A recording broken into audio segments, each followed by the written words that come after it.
What advice would you give a girl that's just about to graduate college and enter the real world? I would say, first of all, stop dismissing the reality you're currently in. To suggest that being in school and being 20 isn't real is, I think, really dismissive and disrespectful. Remind yourself on a daily basis that every day you're living your life, it's real. This is a phase, then there's another phase. This is a season, then there's another season. But is one more real than the other? I don't think so. Challenge that notion that what you're doing now isn't real and what you'll do after graduation is. How are you? I'm okay. I'm not great, but I'm okay.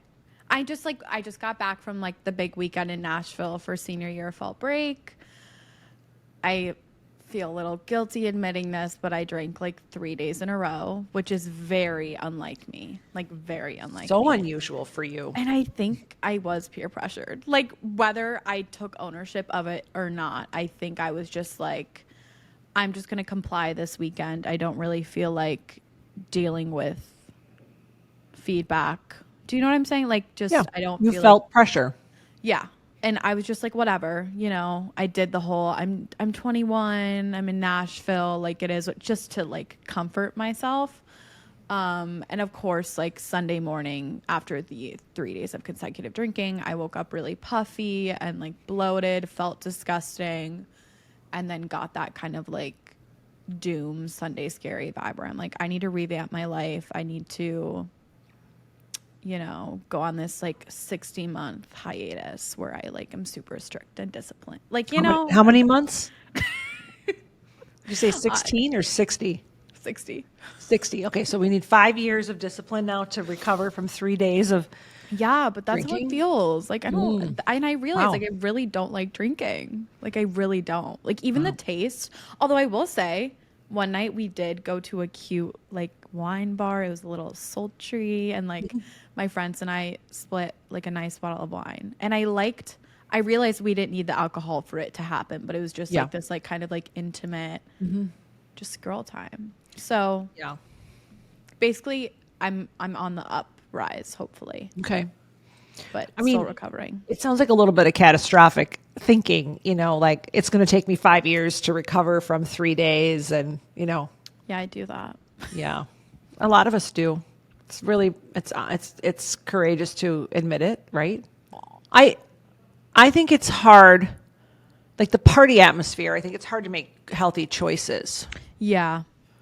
Well, and also everyone's like encouraged, like, there literally is, there's barely any space to have choice. Like, Yeah, some of the everywhere time you it's just go. being It makes shoved it in your face. really, it makes it hard. You have to really work at it. Yeah. I found that to be the case the one time. I've only been to Vegas one time. And I was like, God, this is like horrible. At every turn, it's like crazy shopping, crazy portions, crappy food, gambling, free alcohol. I mean, just gluttony everywhere you go. It is gluttony. I don't enjoy being in those environments at all. No. We'll not be going back. Sorry, Nashville. I want to go just to push the wellness culture there, try it out and see where it's at. But the trip you took wasn't about that. We've been talking about this October reset that we've been doing on TikTok, and I've been thinking a lot about asking myself questions that I haven't asked in a while. And I do feel that there is this muscle that I've built now. The more you practice this, the easier it gets. Yeah. And I think the more you do it, the easier it is to recover. Like you don't need 60 months to recover from 3 days in Nashville. You need probably 3 days to recover from 3 days. It's very all or nothing for me, at least. Yeah. Yeah. Well, your brain isn't finished developing yet. Thank you for that. You're so mature. And like, I don't think I'm talking to someone who's 21 when we talk, but things are going to happen in your brain cognitively over the next couple years. Where some of that all or nothing thinking is gonna go away. Some things are gonna open up for you. I really hope so. It's developmental. I'm a little bit sick of it, but Yeah. Well, you don't have to be good at everything. good point. I think there are seasons in our life where we're being called to be better at some things over other things. And you're kind of in that season. We talked about that in another episode, but you're in that season where you're expected to be good at all of it. Yes. Because you're trying to figure all of it out. All right. We have a topic today. So I think this is kind of fun. I'm going to pull my hair back because it's Okay. really, I don't like it. It's driving me crazy and I'm like distracted by how it doesn't Yeah, I feel don't like want the you one to it's be supposed distracted. All right. So did you have this idea or did I have this idea? I think this was your idea. I was going to give it to you because I think I always Oh. feel like it's fun when you can attribute all the good ideas to somebody else. It just Well, is super also, generous. I think I've mentioned to you before that like my friends are curious when it Yeah. comes to you, and I think maybe that inspired this. Yeah. But it was your idea, so you can have the credit. Okay. So what we decided to do was invite our friends to ask questions of each other. So I texted a dozen of my good friends and invited them to consider this. What would you ask your 20-year-old self if you could? And you did the same thing, right? Yeah, it was more directed towards what you asked Sarah because everyone knows you. Yeah, people So know who I am. Well, I did tell everybody it was you. I know, but I'm just And saying. people I who've been think following the podcast know who you some are. of the questions too are like personal to you, Oh, given. cool. Yeah, Okay, good. which I think is good because I people are love it. interested I'm in you. excited. So we asked our friends these questions, and then we didn't tell each other what the questions were. And now our plan is to pick a few. And I don't know what your questions are, and you don't know what mine are. And we're gonna have a chat. Want to start? Should I start? What are we thinking? I think you should start. Oh, okay. I mean, with an answer. Like I want to ask you a question. Okay, okay. Yeah. Like I want to ask you a question. Now, I think I want to say, first of all, my friends had a hard time just coming up with questions. They all wanted to give you advice, which is Oh. such a I mom. kind of love that. Like moms in their 40s and 50s, they Yeah. all stepped, I mean, almost everyone stepped into the I want to give Zoe advice. There were a few people that, rattled off paragraphs, and I was like, okay, but that wasn't the assignment. What questions do you want to ask Zoe?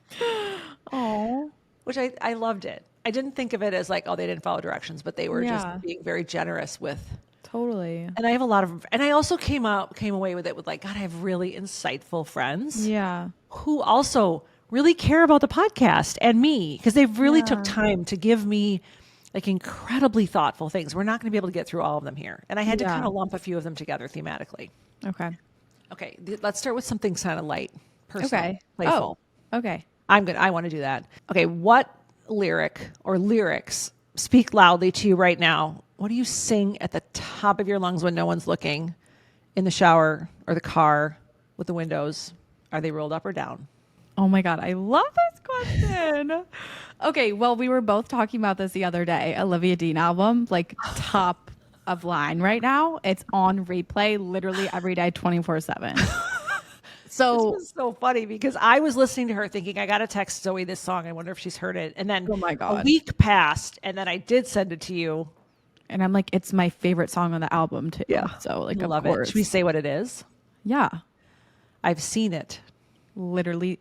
Oh, that's number one on the album for me personally. I got a little emotional even when I said it. Like that Aw. song about love. Yeah. Like, where have I seen it? How do I know it? Am I capable of it? Oh, it's poetic. It's so, I mean, there's a depth to it, but it has a little like, it's haunting. Yeah. The whole album is The insane. whole album.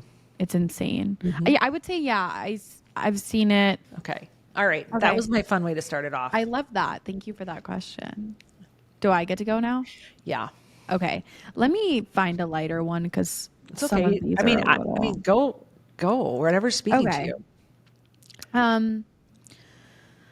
Okay, this is on topic, and I know we did do a whole episode about this, but every single friend asked a question about this, so I just want you to give your like raw, honest response. So, what advice would you give a girl that's just about to graduate college and enter the real world? I would say, first of all, stop dismissing the reality you're currently in. To suggest that being in school and being 20 isn't real is, I think, really dismissive and disrespectful. And the world does it all the time. You're about to go into the real world. Well, Yeah. then this isn't real? Because your reality is intense right now. So I would say, do everything you can to remind yourself on a daily basis that every day you're living your life, it's real. And that all you're doing now is just preparatory, instructional for the life you're going to continue to live. I mean, you're living today and you're living tomorrow. And in June, when you graduate, you'll still be living. And, Yeah. you know, you have a life today, you have a life tomorrow. In June, your life will shift and change and evolve. But there's this like bump, bump, bum, you know, kind of reality, like you're going to fall off a cliff. Yeah. Graduation happens. And then I think that really is dismissive to the just developmental progression that life is. We should always be evolving. Let's allow us always to evolve and change and grow. And so Yeah. this is a phase, then there's another phase. This is a season, then there's another season. But is one more real than the other? I don't think so.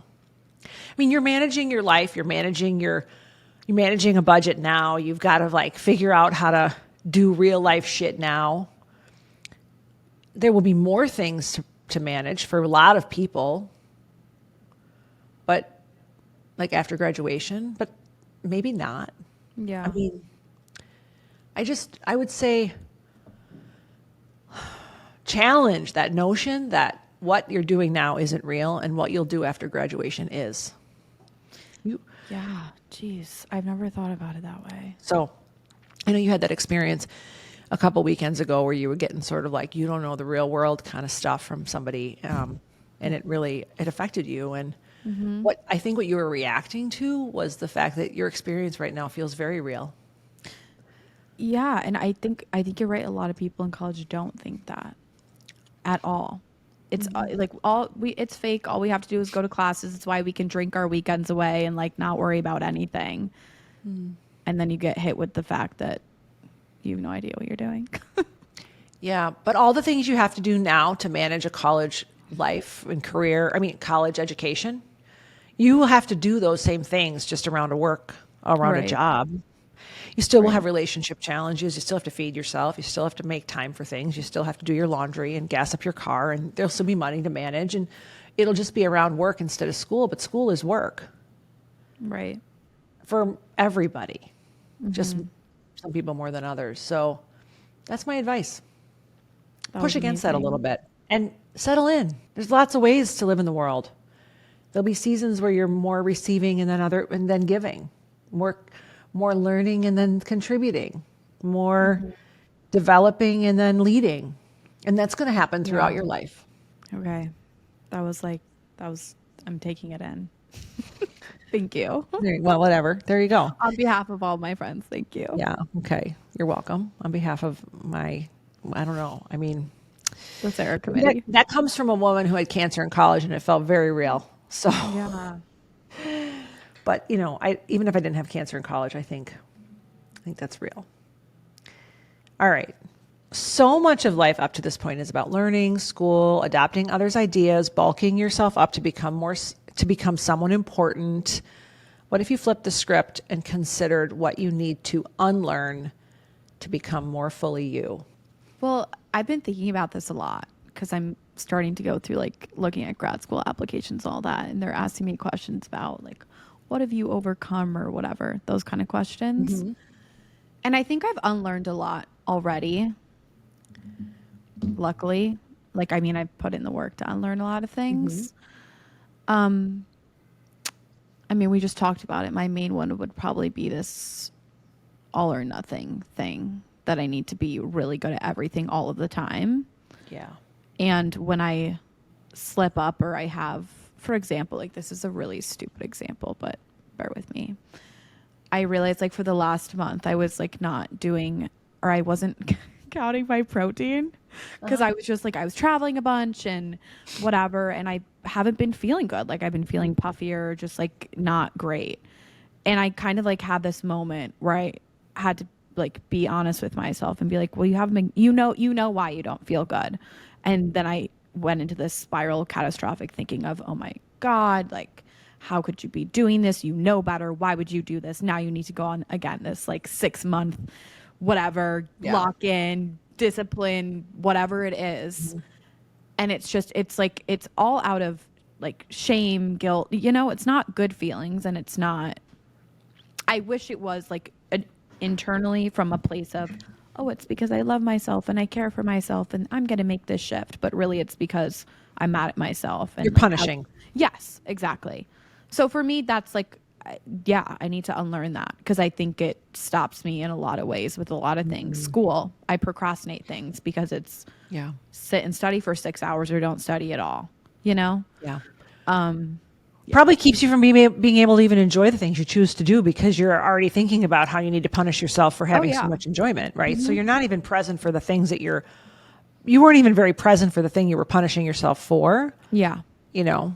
Yeah. Like, did you really enjoy the cocktail if you were feeling so guilty the whole time you were drinking it? You Exactly. know? Yeah. Yeah. Yeah. But Yeah. is that like, is that all or nothing? Is that presence? Yeah. I Well, don't, you've learned something about the good and bad and the what's worthy and what isn't. You know, there's this categorization of things into good and yeah, evil. that's my main thing. And I think that's like at the root of it, like, Yeah. it is the problem. Yeah. I used to have a very hard time having fun because I would feel guilty for how much fun I was having, and then I would have to get real serious because I had too much fun. I mean, that was very learned behavior. I can relate to that. Yeah. I'm really excited for this next question because your experience, I think, is going to be really, yeah. Okay. How do you find your purpose when you want to do so many different things, but you're also worried about money and living a fulfilling life, having big dreams, but not knowing what to do with them?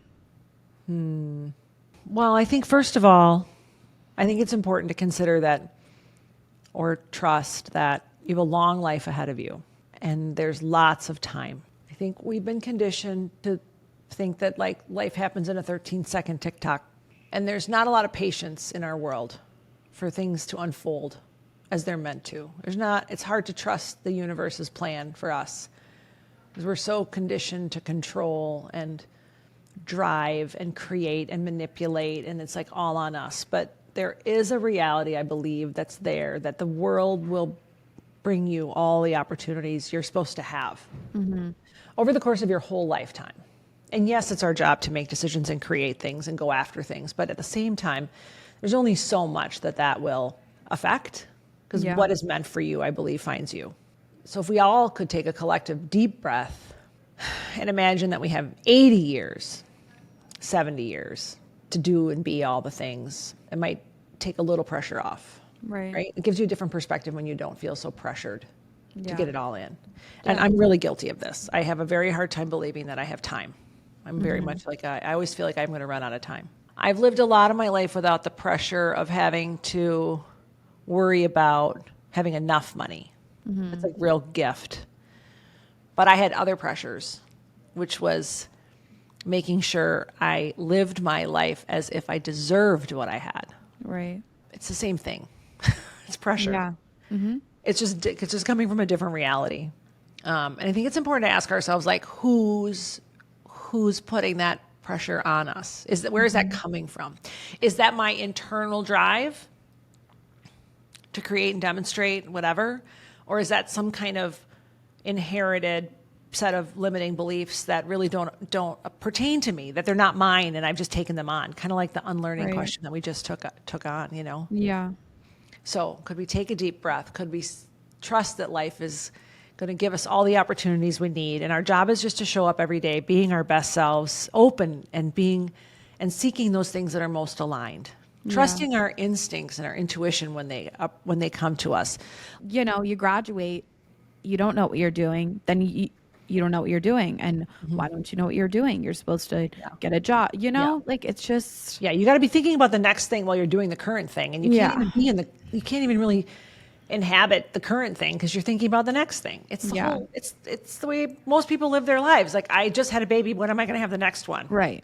Right. You know, I made partner, when am I going to, what am I going to do next? Like, we're dating, when are we going to get married? We're renting, when are we going to buy? Right. We're leasing, when are we going to own? There's just that. I'm eating dinner, but I'm thinking about dessert. It is the state we're in all the time. This future planning, It's so living true. in the future. It is a symptom of an anxious world. Yeah. Am I the next question? Yeah. If life's biggest challenges are actually gifts from the universe to help you align with yourself, would you give yourself more grace? Well, it's interesting because like when you say that, I'm like, oh yeah, like, well, I know that challenges are good for me and they inspire growth and that's a good thing. And that's interesting. And I think a lot of people can relate with this is like, and a lot of my friends too. In fact, we were talking about this. It's like, we know the thing, we know what we're supposed to think, and we want to believe that we think that. But then when it comes to the actual reality of the situation, like, no, why would I give myself grace? You know, like, I know Yeah. that sounds terrible, but it's like, again, kind of that next thing, I need to be better. Like, why, Mhm. if I'm giving myself grace, I'm not getting better. Or if I'm giving Yeah. myself grace, I'm not stepping up to who I should be, and I'm shortcutting myself, and I'm being weak, and whatever it is. Like, in those challenging situations, I think like you're putting a damper on yourself if you give yourself grace, which is, Mhm. I know that's wrong. Again, I know Yeah. that, but I'm like, step up, you know, don't Yeah. let yourself get away with things like that. Mm. So I would like to, is my answer. Yeah. I think of I the don't. words grace and forgiveness as interchangeable. And I think in Mm. our world that's tried to kind of neutralize spirituality, particularly, Yeah. we have stepped away from the idea of forgiveness. Mm-hmm. And we've kind of drawn, people talk a lot about grace, but if we really just shifted it and really thought about forgiveness, like forgiving yourself for like not knowing it all, making the wrong choice when you made it, making mistakes, all those things. If we really, I mean, there's so much power in that. It is admitting like a powerlessness. Mm-hmm. It is admitting what you don't know. There's such a profound vulnerability in the act of forgiveness.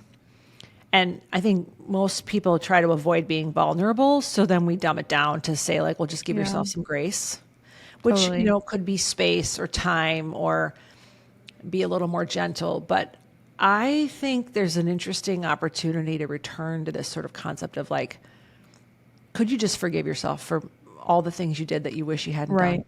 and just Yeah. let it go, in a really deeply like spiritual sense.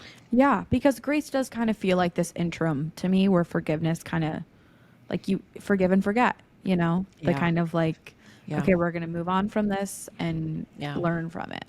Yeah. I don't know that you can ever forget. I think that's a really hard Yeah. thing, but you can forgive. But forgiving yourself is that exercise of really truly doing that, I think is very, very powerful. Yeah. Like, I've been playing around with this concept quite a bit over the last 2 years when I made the decision to get divorced again. Like, I instead of giving myself grace, could I really truly forgive myself for the things I did, the behavior, the choice, the harm, the hurt, Right. all the things. Not like free pass, not hall pass, Yeah. like doesn't matter, but like a deep sense of connection with my own humanity and the reality that if you're human, you will make big mistakes. It is part Mhm. of that journey. And it does not help us to hold on to them in those deep ways and beat ourselves up over it. You don't need Yeah. 60 months to recover from 3 days in Nashville. You don't have to forgive yourself for what you did and move on. Yeah. Well, I never think about it as forgiving myself too for what I don't know. Because I have a really hard time Yeah. with what like, I don't like not knowing You're things. supposed to know everything. Isn't that Yeah. funny? Yeah. Hmm. Before you get to class, you should know the Yeah. whole. Yeah. Like, I don't like admitting that it's Yeah. not comfortable. Yeah. Yeah. There's a real freedom in being able to show up in the world every day with a sense of what am I going to learn today? Hmm.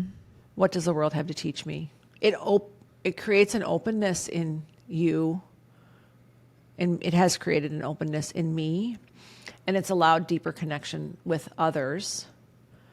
As soon as I stopped needing to know everything, they got to contribute. You got to crack the door a little bit for people to be able to support, teach, guide. In relationships, like if you know it all, and then what does he or she have to add to the mix, right? Yeah. Where does he fit in? Okay. I might have to like call you about that later. I'm gonna be thinking about that. Wow. Okay. Let me find a really good one for you. There's just I'm gonna be honest. Like, I have all these questions too. This is a fun one. This is Okay. about relationships. What are your thoughts about a situationship? And let me know if you need a definition of a situationship because it can like range depending on personal. Well, why don't you tell me how you're defining Okay. situationship? Yes. But I mean, I have a sense of it, but So, yeah, situationship, you can think of this summer with me, Sarah. Kind of this like unspoken connection with someone that is not defined. One wants to define it, but it's not taken. It's kind of this like ambiguous, we're hanging out, we might be having relation, yeah. just that physical connection. You talk like you're dating. You might be calling every day like you're dating, but it's not defined and it can go on for sometimes even a year. Like I've had a situationship last for a year that never led to a relationship. Okay. So that. Yeah. What are your thoughts? Well, I think a situationship is a relationship. Like there's a relationship there, right? It is probably Yeah. not defined by exclusivity. Okay. That's how I'm reading that. Yeah. So I would say let's not underestimate the value of relationships in all their forms. Okay. They all have something to teach us. And not every relationship has to be, in my opinion, exclusive or, I mean, that need for things to be so clearly defined. What are we? Where are we going? What's our goal here? What's our purpose? That is a lot of pressure to put on anyone, but especially like in the age range that you're in, because we've talked about this. You're supposed to decide so many things right now. And I think Yeah. there's so much value in exploring in relationships. Like the more you know about what you like, what turns you on, what you enjoy most, just in companionship. Okay. Yes. In in a physical relationship too. These things are really important. But Yeah. I guess I believe that in our world that we currently live in, where we expect our partner, if we're married, our husband, our wife, to be like our best friend, our financial partner, our co-parent, confidant, like help me regulate emotionally, work out with me, travel with me. I mean, all the Right. things. Like all my friends, this is a lot of pressure to put on a relationship. Yeah. I think it's a good idea to play together in as many different ways and with a lot of different people to really get a feel for what is a good fit. Interesting. You jump Yeah. too quick into commitment, Totally. you miss out on a chance to really explore. And I am a firm believer that exploration has a lot of value. And I'm not going to be a person who puts judgment on a human who wants to explore, physically with Yeah. different people. I mean, Interesting. but like, why not even like, do you want to live in a high rise or in a suburb? Like, Right. you want to have 1 or 8 kids? Do you like cats or dogs? Like, are you a morning person or a night owl? Like, Yeah. I mean, oh, you only like to eat one meal a day? Okay, well, that's interesting. I Yeah. mean, you never want to cook. You want to eat every meal out. Like, there's so many ways in which I think we miss the opportunity to really get to know a human and really determine whether we're compatible. And a Totally. situationship might allow that. Yeah. Now, it's hard when you're in your 20s because you're in this like I got to decide. Yeah, well, it's a lot of Where it's is this going? uncertainty too. It's Yeah. like I need to know where this is going and what this is going to be. Yeah. Before So, we yeah. even have got yeah. So Yeah.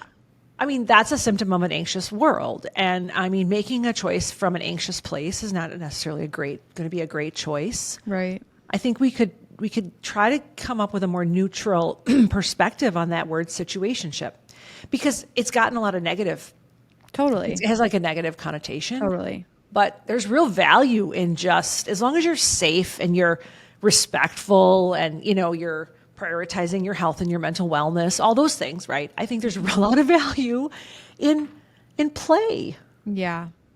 I think we take it seriously. And like speaking on my Yeah. behalf too, I think a lot of girls and I kind of like get in our heads about we like daydream, like fantasize about the potential of someone Sure. rather than actually looking at the facts, and that's what we get attached to. It's not the actual person. Well, yeah. I mean, you're talking to the choir there. I mean, you don't want to, it's a real danger to make a lifelong commitment to potential.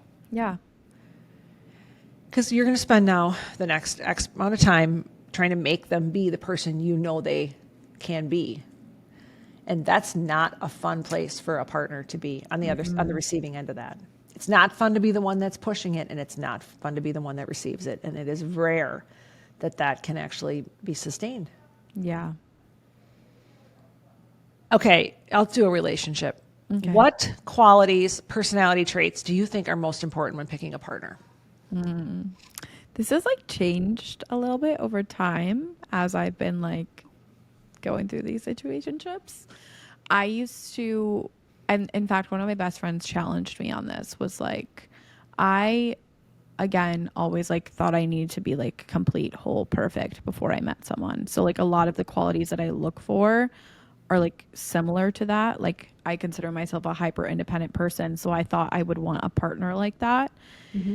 And at the end of the day, I do want someone with a lot of drive. Drive is very important to me. Like you could be, I don't care like how much money you have. I just need you to have ambition and drive and to be working towards something bigger than yourself. And hopefully it would have a positive impact on the world as well.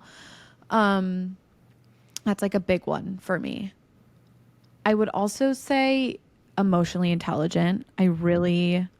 I mean, I think you can tell, like, just by the way that we talk and everything, I Yeah. really need someone that's emotionally intelligent and wants to, like, have intellectually stimulating conversations and be emotionally open. Because I'm a very emotionally open person with people that I'm close to. So that would be really important for me. And I think, again, with guys in their 20s, that's really hard. And that's why I've been having a hard time dating, because a lot of them are pretty closed off and emotionally unavailable. I think this is more of like a trait, but and kind of goes with the emotionally intelligent thing, is communication. And like even through your like situation, Sarah, is like I would like someone that communicates to me very openly. And again, I don't need you to be texting me all day, but just like to be considered and to be prioritized and like, hey, I'm going here, might not be able to talk, rather than just Yeah. like silence. And that's a new one for me, because I wanted to be like, I'm hyper independent. I don't need reassurance, just that kind of like Yeah. wall But that I was. you want connection. Yeah. Yes. Yeah. Yes. So it's not, I mean, it might be reassuring, but you want connection. Yeah. And you want the connection to feel emotionally grounded, Yeah. right? Yes. And you want someone who's open to growth, right? Yeah. I would also really like someone that can like inspire my growth as well. That inspires me to be better in Yeah. different ways. And Yeah. yeah, loyalty, last one, obviously. But Yeah. I'm like a very, like, that's one of my favorite qualities about myself. I consider myself a very loyal person, and I would like Yeah. someone that does the same. So When those are when you make that big list, how do you ones. feel about it? Yeah.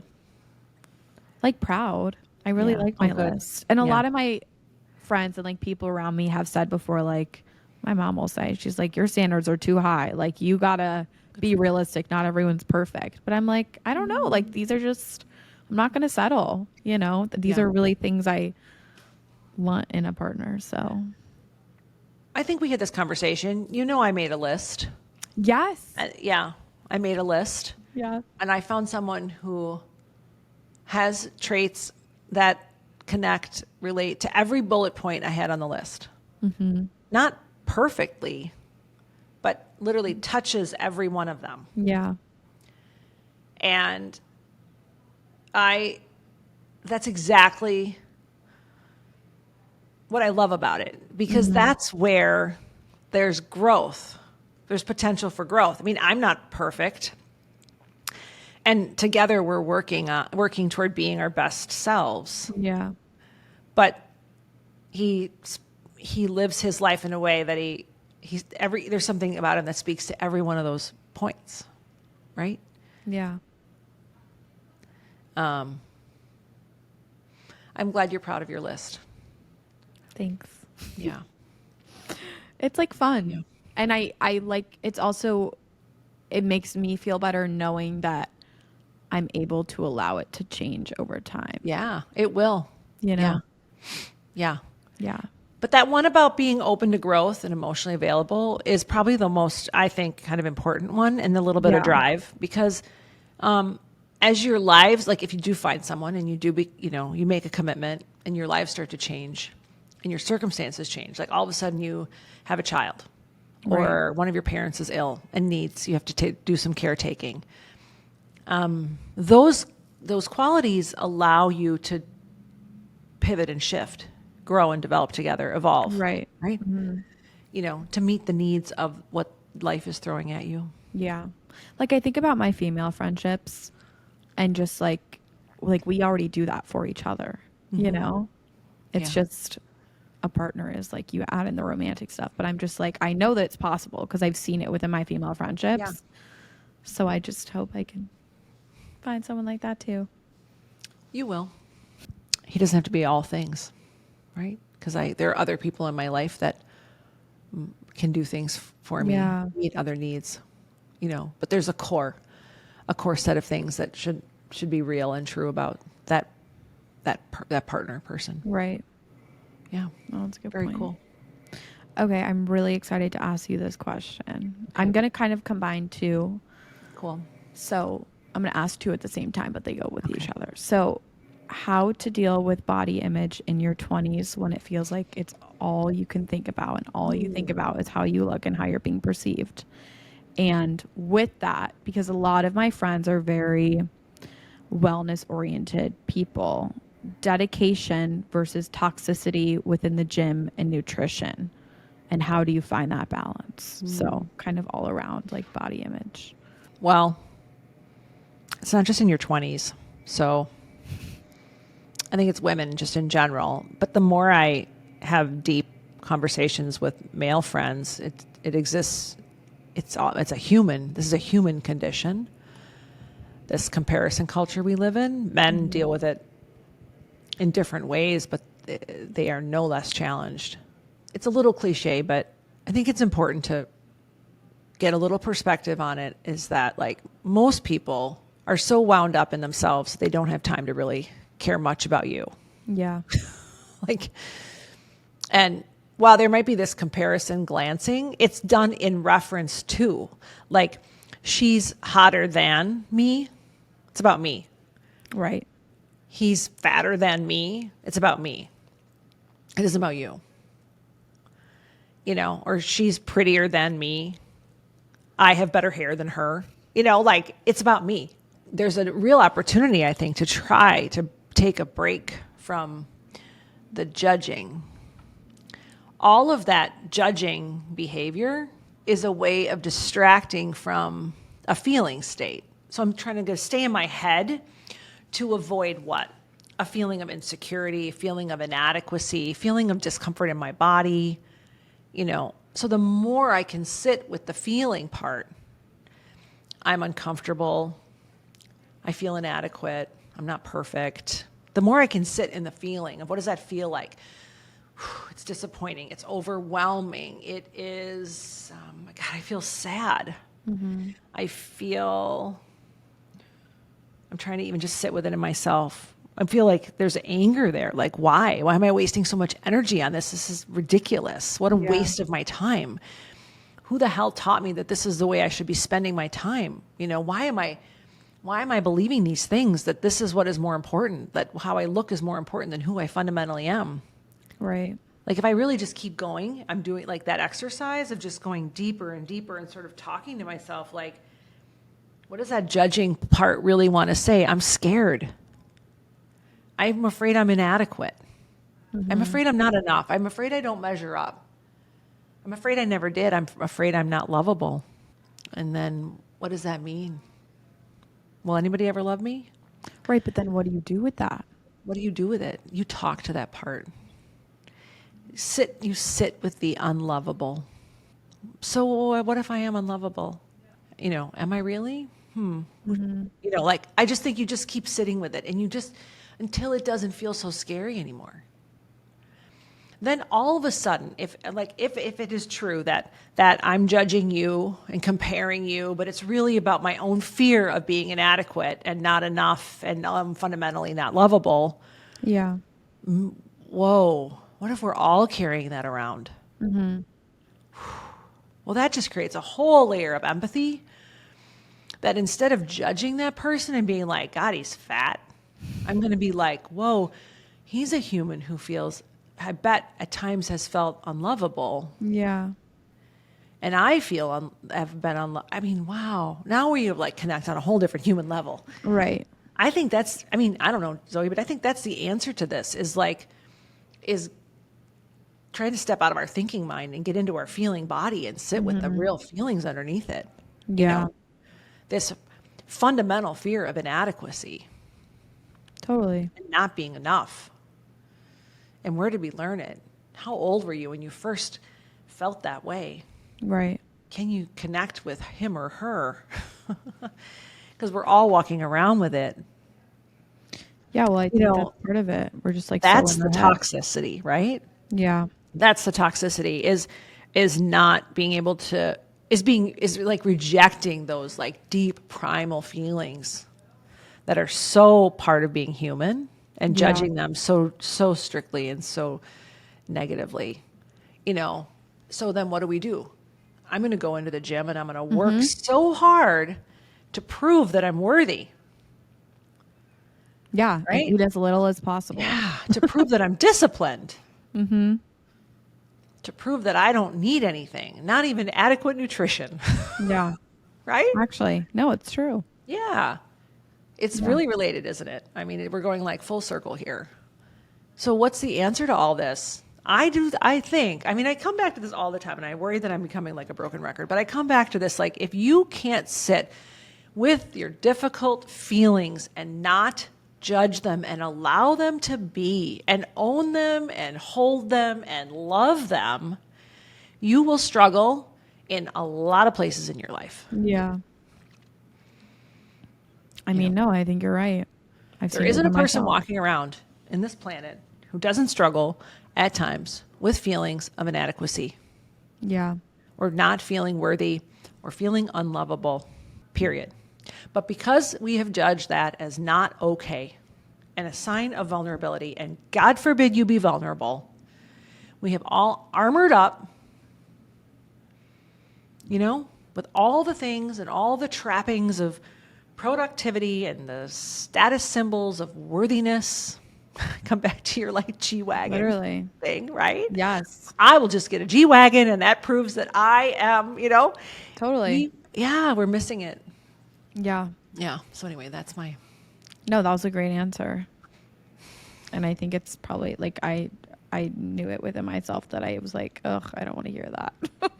Because I know it's true. I yeah. want that, like, I think it's just everyone wants that, like, tangible, eat this many calories, go, do an hour on the Stairmaster, fast it. Do you know what I'm saying? We want the, like, realistic, not realistic, but, you know, easier No.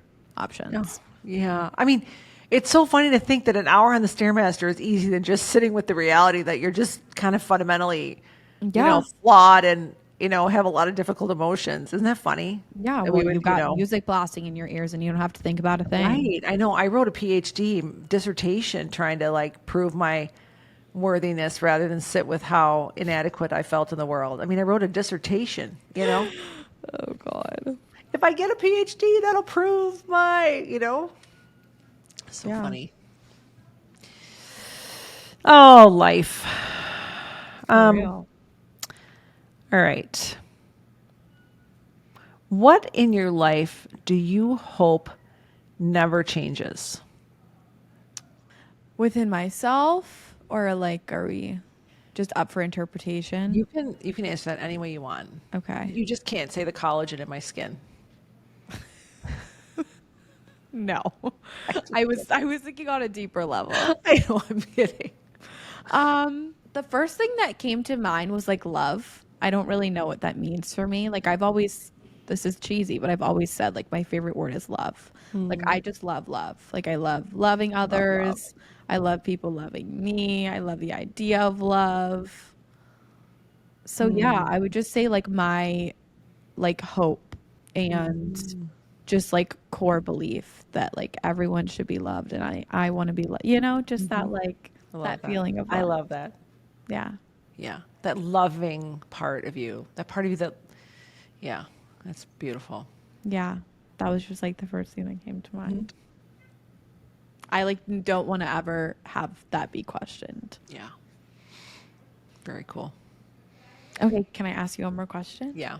Okay. When it comes to dealing with uncertainty and imposter syndrome, feeling like you have no idea what you're doing or where you're going, how do you deal with not knowing? And for context, a lot of my friends and I have like shared this like common theme right now of like we have no idea who we are. Like what are we doing? What do we want? And how do you deal with that? So there's so many things I don't know. And on a daily basis, I'm hit with any number of them. And I think what's been really helpful for me, because I also struggle with the imposter piece, and I've got a lot of uncertainty in my life about different things, but, you know, like, what am I going to do with the rest of my life? I think about that a lot. You know, what am I doing today? I think it's important to drill down. What am I going to do? I don't know. I don't know how to handle this situation. I kind of ask myself, so what? Okay, what if I don't know? Right. What's the worst thing that could happen? Well, blah, blah, blah. I might be judged for, okay, so what? Well, I don't like being judged. Why? Well, I'm less than. Yeah. Okay, so what if you are? What if you aren't everything? What if you aren't the smartest person in the room? What if you can't be all things to all people? You know, like all those things. I just Yeah. keep drilling underneath it, right? And what I consistently get to is that like the need for me, the need to know and the need for certainty is wrapped up in a fundamental fear that I'm not enough. Yeah. So what? Well, the reality is I'm not enough. It is a true statement. I am not enough for everyone, for everything, that I do need support, that I can't handle it all by myself, that I wasn't, you know, put here on earth to solve all the problems, you know, that there are things I don't know. There are still things I need to learn. And that is just a truth. There's no judgment there of a flaw. It's not a judgment statement of me, you know. And what I know is also true is that I am loved by the universe. Like if I look at my life consistently, I feel like the universe has always shown up for me. Even in ways that were hard, but so I sometimes challenge that uncertainty with, yeah, it's okay to be uncertain because the universe has my back. Well, it's like that pause you were talking about. Yeah. I think it's that. Yeah. It's cultivating that. I mean, finding peace in the not knowing is a really cool thing because then you can find these places where you still have something to do or learn, Yeah. you know? So it can become like an opportunity. I don't know what to do about this situation. Well, there's a challenge for me in that. Right. I got something to figure out today. I'm Yeah. needed. I'm needed here. Yeah. Maybe there's going to be an opportunity for me to meet or connect with someone who might be able to help me with this. And I might, you know, there's a new relationship there. It's kind of viewing our challenges as opportunities, Yeah. you know? It's that like, what a pleasure to have this thing challenging me so profoundly today. Right. Boy, I feel more alive than ever. You know, I listened to this wonderful podcast with Stephen Bartlett and Matthew McConaughey. Yes. I've And- never listened to that. Yeah, it's long, and I didn't love so much the beginning, but I got right to the heart of the middle, and Matthew McConaughey starts talking about resistance. That, and I would view it as like challenge, right? And we need resistance in our lives to help us feel alive and vibrant and useful and give our lives meaning. If there's no resistance, then what are we doing? Right. Sitting on a couch all day watching TV, you know? Like the resistance is the thing that will remind you that you're needed in the world. Right. That you are here for a purpose. That's a different way to look at the I don't know. Yeah. So I think when I get in those places where the uncertainty becomes a challenging place for me to be, first of all, I have to be able to see that it's challenging. Okay, wait, whoa, this is uncertain and I'm feeling prickly. I'm trying to solve everything and make it perfect and I can't. And Right. I'm getting irritated, I'm getting frustrated, I'm getting kind of worked up, whatever it is. That ability to pause and pay attention is a real gift, strength. Because there's the pause and there's a chance for you to turn the dial, right? Yeah. Flip the script, whatever, reframe things into no, what an opportunity here. Yeah. Grace helped me quite a bit. Or Grace said this. She kept saying, what a pleasure. During when I was going through this divorce and there were very challenging moments, she was like, what a pleasure. What a pleasure to be alive. That resonates very profoundly with me because Yeah. it's not hard for me to imagine not being here, right? I always feel like life is a little fragile. Cancer will do that to you. So when I find things super challenging, I always think, well, what's the alternative? What a pleasure. I'm alive. Yeah. That's for me, that's the abundance theory. That's how to live Yeah. from a place of abundance. It's this knowing that everything is given and presented to you as an opportunity to learn and grow. Right.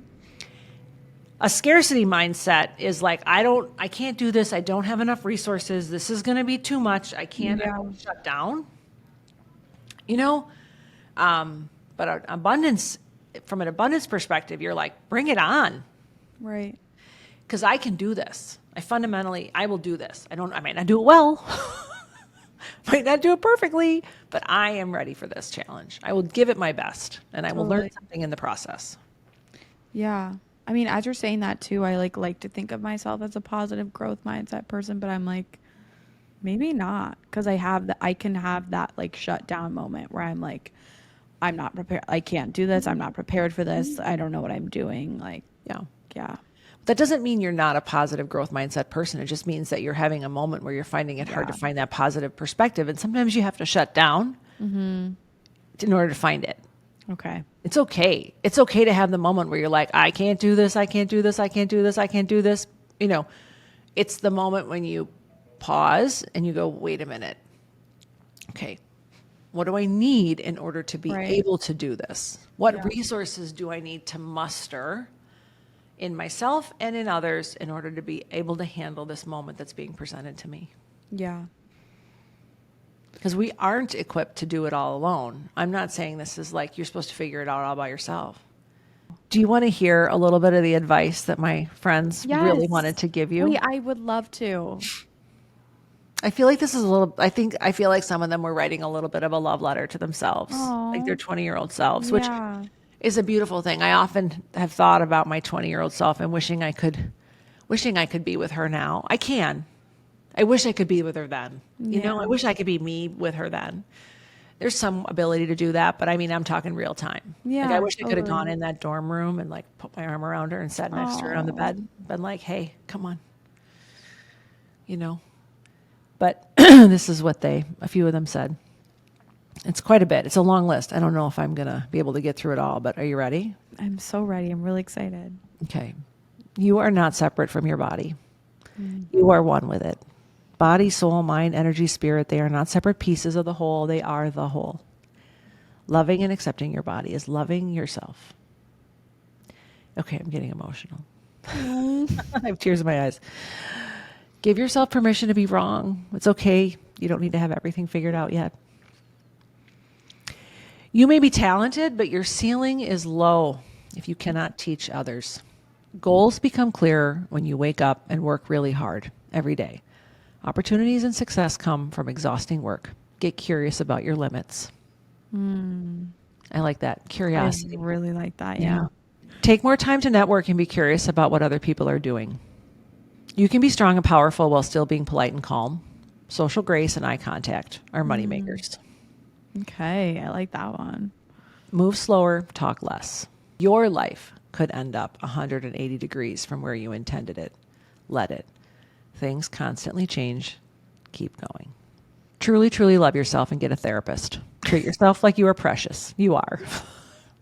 Sleep, sleep, sleep. Be inspired, but not manipulated.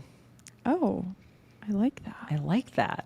You don't need a G-Wagon. No, I don't need a G-Wagon. Yeah. Be inspired, but don't be manipulated. Okay. Listen to your body when you're eating. Stop eating the things that don't work for you. Gut health is your biomarker for longevity and anti-aging. Love. Practical. Yes. Emotional strength is rooted in adaptability. Know your weaknesses, so you're less likely to fall victim to them. Plan all you want, but the universe might have you on a different path. Acceptance is key if you want life to flow more easily.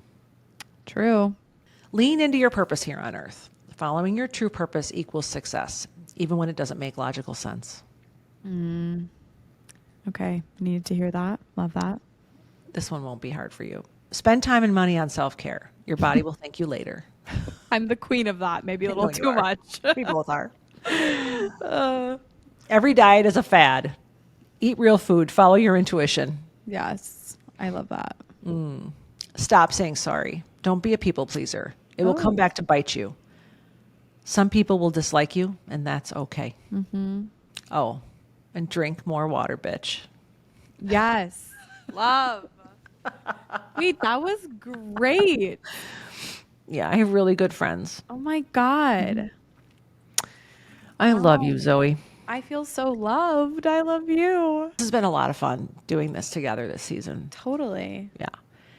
And I hope people really enjoyed the two of us together. There's such a fun banter, but I also hope that it opened up this world of possibility. I think for so many of us, we get caught into like, at least for me, and you tend to make your best friends like in high school or college, and they stick with you. Yeah. Or like when you first have kids and your kids are in preschool, that's a big stage when adult friendships form.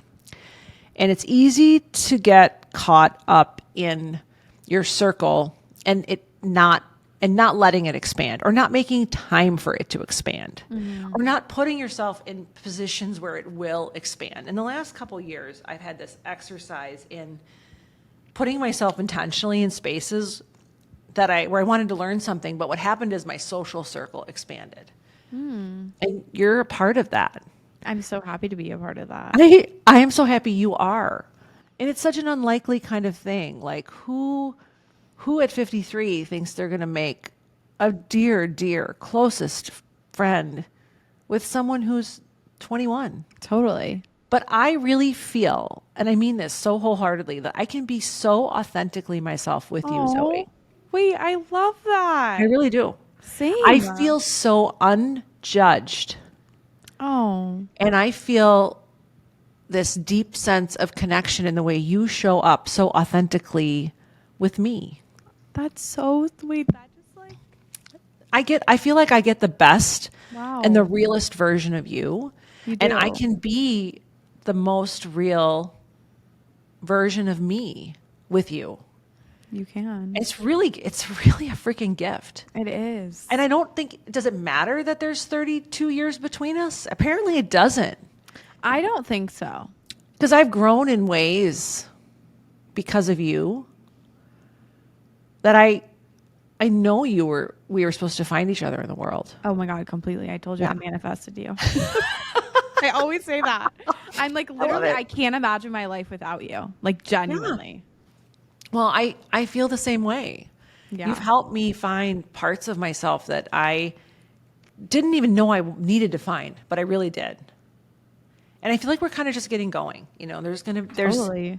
there's Just the there's- start. This story is just being written, Yeah. And I love that I get to be a witness to your becoming. Oh. Ah, Yeah. my I really heart. do. Yeah, I really do. That's so sweet.